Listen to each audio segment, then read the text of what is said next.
Selamat datang di channel Historika Kuno. Amerika Serikat berani nggak sih melawan Iran? Jujur aja, mereka takut.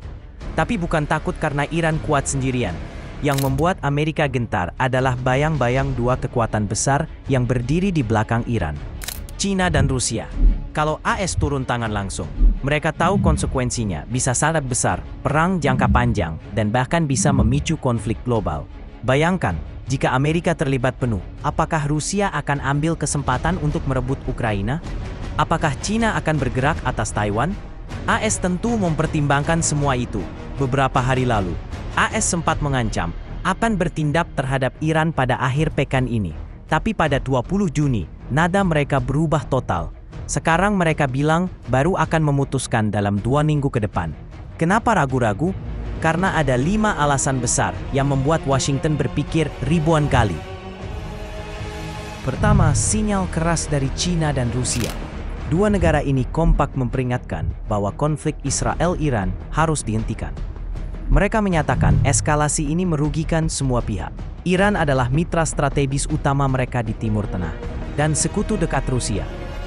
Kalau Amerika nekat mengguncang situasi, Cina dan Rusia kemungkinan besar akan merespons. Amerika tidak cuma akan menghadapi Iran, tapi juga potensi tekanan militer dan politik dari dua raksasa global. Itulah sebabnya Washington terus menunda aksi militer terhadap Iran. Kedua, potensi serangan balik Iran sangat besar. Meskipun Iran baru meluncurkan 400 lebih misil ke Israel, itu hanya permukaan. Mereka masih menyimpan ribuan misil bawah tanah yang siap diluncurkan kapan saja. Lebih ekstrim lagi, Iran secara terbuka mengancam akan menghancurkan 10 pangkalan militer Amerika di Timur Tengah jika AS nekat turun langsung. Ini bukan sekadar ancaman, ini adalah surat perang terang-terangan. Ketiga, risiko geopolitik global makin menggila. Jika AS terlibat perang dengan Iran sekarang, mereka bisa mengulangi kesalahan tragis seperti di Afghanistan.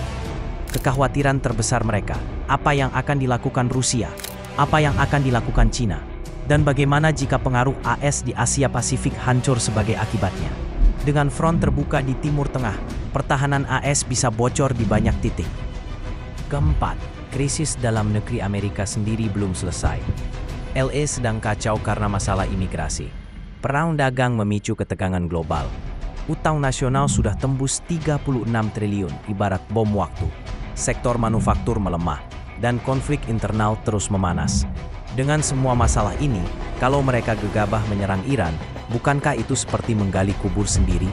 Kelima, kendala teknis serangan terhadap fasilitas nuklir Iran. Fasilitas tersebut tersembunyi ratusan meter di bawah tanah, diperkuat dengan beton khusus anti serangan.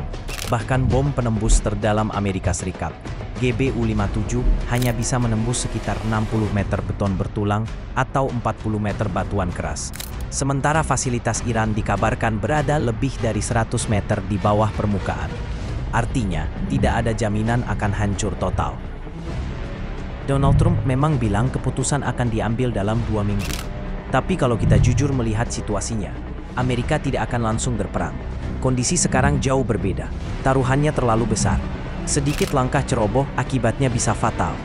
Jadi, seperti yang terjadi selama ini, bukan karena takut Iran, tapi karena mereka harus menghindari kehancuran lebih besar.